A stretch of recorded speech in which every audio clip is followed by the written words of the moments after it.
Hey guys, welcome to the Liberal Hive Mind. We've got a left-wing narrative to absolutely demolish today. Let's start off with two words. Inconvenient truth. A truth that is inconvenient to a particular group of people. Well, here's an inconvenient truth to the Democrat Party and the establishment leftist fake news media. There was no insurrection, and Donald Trump never incited violence on January 6th. Ooh, I know, controversial statement. And obviously I'm being sarcastic. It's not controversial at all, or at least it shouldn't be, because it's blatantly obvious. And of course, the more information that drops, the more video evidence that we gain access to, the more that very inconvenient truth, well, I guess, remains true. Folks, we got another flashback J6 video bouncing all over Twitter to the tune of millions of views. You know, I know Jack Smith is hell-bent on getting Donald Trump over the whole January 6th thing, but we really don't need a DC January 6th trial. It's completely unnecessary. All that's really required is a personal computer and access to the internet, and I guess the ability to type keywords. Take 2 seconds to do your own research, and Jack Smith's case falls apart. Let me show you guys exactly what I mean by that. We got some stuff to get into, so let's roll the tape. All right, friends, so here's the clip that Nancy Pelosi's little January 6th commission never wanted you to know existed.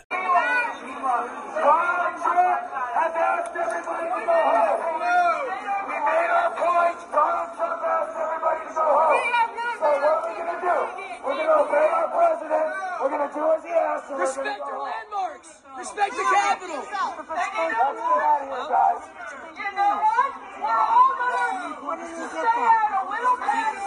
He said he saw on his Twitter account, Donald Trump. We're going to pull up the tweet. Donald Trump has asked everybody to go home. We're staying! Okay, then stay. I don't give a shit. This is America.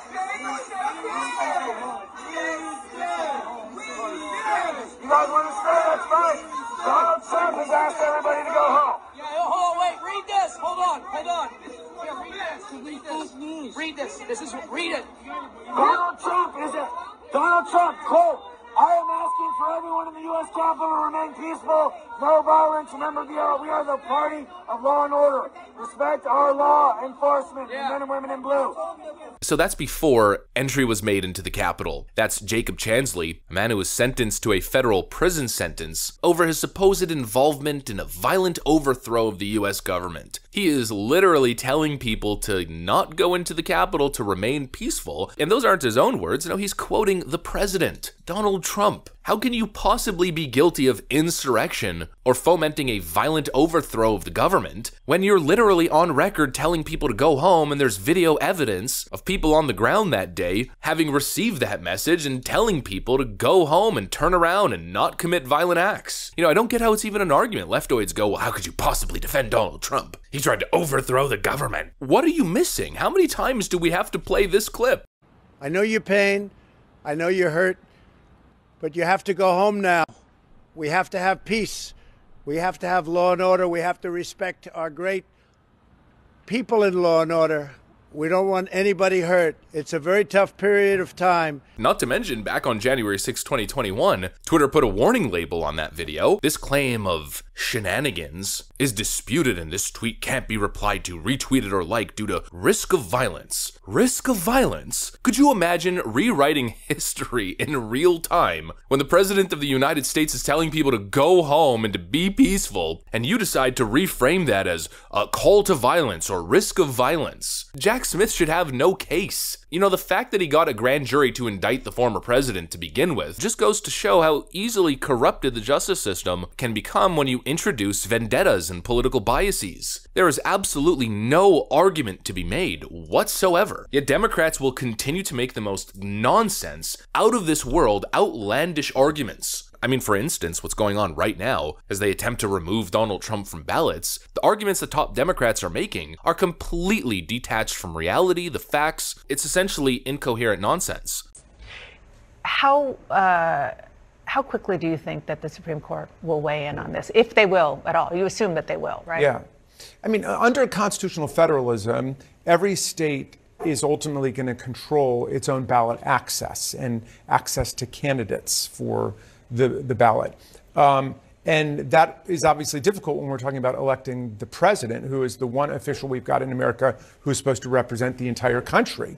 represent everybody. And so I think that the urgency is for the Supreme Court to act. But I think it's going to be tough for some of them if they want to keep Trump on the ballot, if they're falling for the argument that this is undemocratic. I mean, is it undemocratic that Arnold Schwarzenegger and Jennifer Granholm can't run for president because they weren't born in the country? If you think about it, of all the forms of disqualification we have, the one that disqualifies people for engaging in insurrection is the most democratic, because it's the one where people choose themselves to be disqualified. In terms of your age or where you were born, that's not up to you.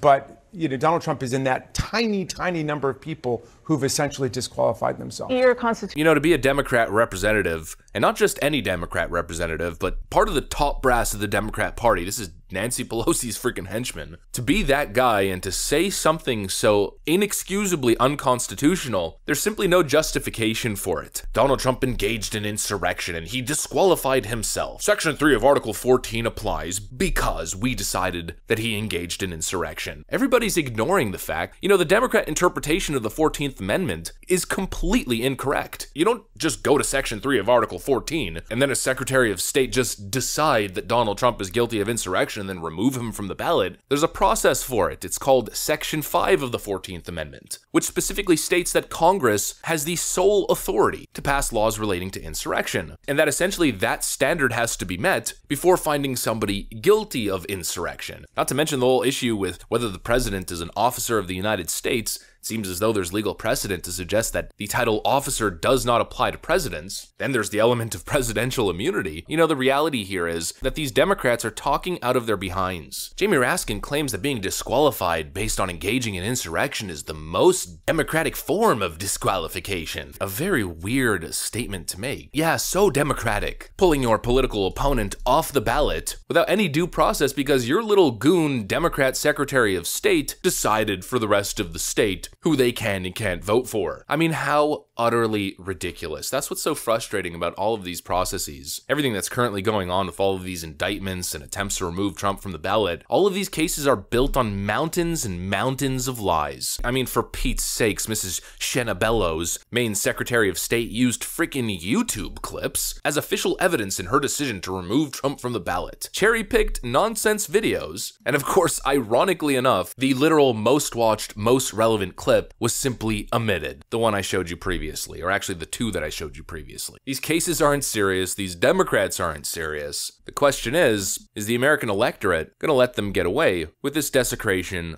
of the American Constitution? Anyways, that's what I got for you guys. Hopefully you enjoyed this video. If you did, make sure to leave a like and possibly subscribe to the channel. Thanks for watching, and I'll see you on the next one.